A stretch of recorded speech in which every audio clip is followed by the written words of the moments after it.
ইরানের বিভিন্ন স্থানে হামলা শুরু করেছে ইসরায়েল।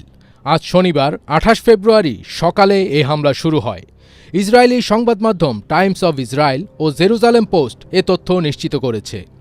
প্রতিবেদনে বলা হয়, শনিবার সকালে ইরানের বিরুদ্ধে হামলা শুরু করেছে ইসরায়েল ও যুক্তরাষ্ট্র। ইসরায়েলি নাগরিকদের সুরক্ষিত এলাকার কাছাকাছি থাকার জন্য সতর্ক করা হয়েছে। ইসরায়েলের প্রতিরক্ষামন্ত্রী ইসরায়েল কাটজ বলেছেন, ইরানের বিরুদ্ধে আগাম হামলা চালানো হয়েছে।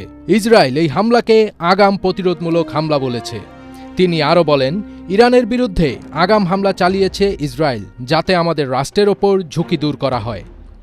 এদিকে ইসরায়েলের বিভিন্ন স্থানে সাইরেন বাজতে শুরু করেছে।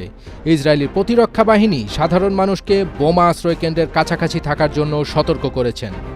বার্তায় আরও বলা হয়েছে, নিরাপত্তা পরিস্থিতির কারণে সাধারণ মানুষ যেন নিজের নিকটবর্তী সুরক্ষিত আশ্রয়কেন্দ্র সম্পর্কে সচেতন থাকে এবং অপ্রয়োজনীয় ভ্রমণ এড়িয়ে চলে। এর আগে ইরান ইস্যুতে আলোচনা নিয়ে অসন্তোষ প্রকাশ করেছেন মার্কিন প্রেসিডেন্ট ডোনাল্ড ট্রাম্প। স্থানীয় সময় শুক্রবার হোয়াইট হাউসে তিনি বলেছেন, জেনেভায় তৃতীয় দফা আলোচনা শেষে ইরানের পরমাণু আলোচনা তাদের আচরণে তিনি সন্তুষ্ট নন।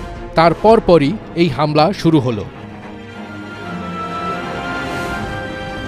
ফার্স্ট বিট তাজ, এটিএন বাংলা।